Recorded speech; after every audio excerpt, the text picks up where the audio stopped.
नमस्कार, मैं हूं पद्मजा जोशी। आप देख रहे हैं आज की अड़ी। वक्फ कानून को लेकर आज का दिन बेहद अहम था। एक, इसको लेकर के सुप्रीम कोर्ट में हो रही बहस, और दूसरा, देश भर में इस मुद्दे पर हो रही राजनीति की वजह से वक्फ संशोधन कानून पर जारी घमासान के बीच आज सुप्रीम कोर्ट में इस मामले की सुनवाई हुई।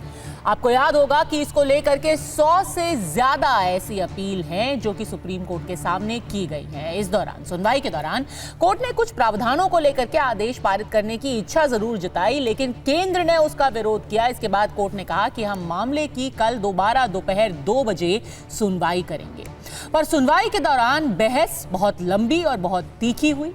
करीबन 2 घंटे तक ये बहस चली और इसके दौरान कोर्ट ने 3 अहम टिप्पणी भी की। पहली ये कि जो भी संपत्ति व्यक्ति या अदालत द्वारा वक्फ की घोषित की गई है वो अधिसूचित फिलहाल नहीं की जाएगी। दूसरी टिप्पणी थी कि कलेक्टर कार्रवाई जारी रख सकते हैं लेकिन प्रावधान लागू नहीं होंगे। तीसरी टिप्पणी थी कि पदेन सदस्य नियुक्त किए जा सकते हैं, उन्हें धर्म की परवाह किए बिना नियुक्त किया जा सकता है, लेकिन अन्य सदस्य मुस्लिम ही होने चाहिए। आज का दिन तो सिर्फ पहला ही था। नोटिस जारी किया गया है, सुनवाई आगे भी की जाएगी। आगे इन सारे जितने भी अपील कोर्ट के सामने की गई है इसका नतीजा क्या आता है ये तो देखना बाकी है, लेकिन इसको लेकर के देखिए किस तरीके की सियासत अब की जा रही है। आपने देखा है कि पिछले 1-2 हफ्तों से लगातार प्रदर्शन किए जा रहे हैं। पश्चिम बंगाल में इसको लेकर के हिंसा भी हुई और इस सब के बाद मुर्शिदाबाद में हिंसा के चलते ममता बनर्जी ने वक्फ कानून को लेकर ही आज इमामों के साथ एक मीटिंग बुलाई। एक स्टेडियम के अंदर इस मीटिंग को आयोजित किया गया। इस दौरान ममता बनर्जी ने एक बार फिर से वक्फ कानून के जरिए केंद्र सरकार पर निशाना साधा। उन्होंने ये माना कि मुर्शिदाबाद में कुछ जगह पर गड़बड़ियां हुई, लेकिन उनका आरोप सीधा सीधा था कि ये पूरी साजिश जो है, ये जो दंगाई है उनकी नहीं है, उनको तो भड़काया गया था। ये साजिश राजनीतिक है। बीजेपी बंगाल में दंगा कराना चाहती है। इमामों से उन्होंने अपील की। उन्होंने ये कहा कि देखिए, आप सबको कहिए कि वो शांति बनाए रखें, क्योंकि हम प्रदेश में शांति चाहते हैं। अगर प्रदर्शन करना ही है तो आप दिल्ली जा करके वहां प्रदर्शन कीजिए। हमारी सरकार अगर गई, उन्होंने ये कहा कि देखिए, अगर आप सड़कों पर आएंगे, अगर उसके बाद हिंसा होगी, दंगा होगी, तो भारतीय जनता पार्टी कहेगी कि हाँ, राष्ट्रपति शासन लगना चाहिए, हमारी सरकार को हटा दिया जाएगा। और उन्होंने तो यहां तक इल्जाम लगा दिया कि अगर कल बीजेपी की सरकार बंगाल में आती है तो आपका खाना ही बंद कर देगी।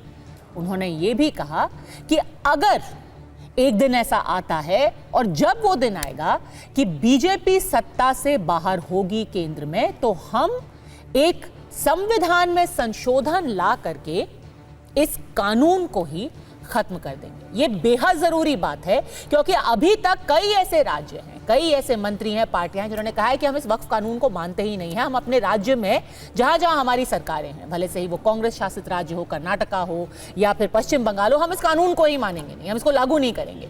पहली बार एक मुख्यमंत्री ये कह रही हैं कि अगर केंद्र में हमारी सरकार आई, हमारी गठबंधन की सरकार आई, हम संविधान में संशोधन करके इस कानून को खत्म कर देंगे। और ये जरूरी इसलिए भी हो जाता है क्योंकि कुछ ही दिन पहले आपको याद होगा कि झारखंड में एक मंत्री हैं, वो झारखंड मुक्ति मोर्चा के विधायक हैं, मंत्री हैं वहां पर।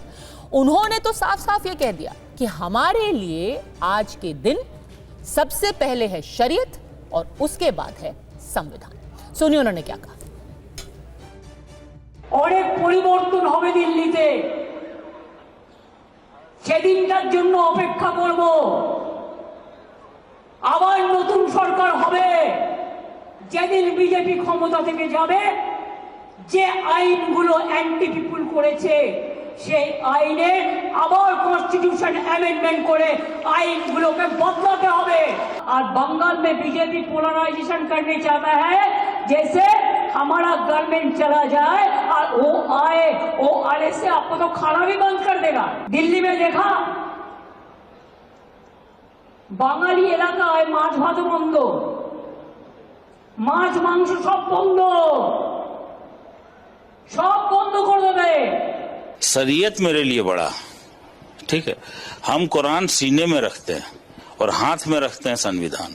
मुसलमान कुरान सीने में और हाथ में संविधान लेके चलता है, ठीक है। तो हम पहले शरीयत को पकड़ेंगे, इसके बाद संविधान को। ममता बनर्जी जी से तो नसीहत लेने की जरूरत नहीं है। दरअसल पश्चिम बंगाल जिस तरह से जल रहा है, इसकी पूरी जिम्मेदारी उनके गैर जिम्मेदाराना बयानों की है, उनकी नाकामियां जिस तरह से प्रशासन को संभालने की रही है। आज गृह युद्ध के हालात पश्चिम बंगाल में उत्पन्न हुए हैं। तो ऐसे में अड़ी के आज के सवाल हैं बिल्कुल सीधे।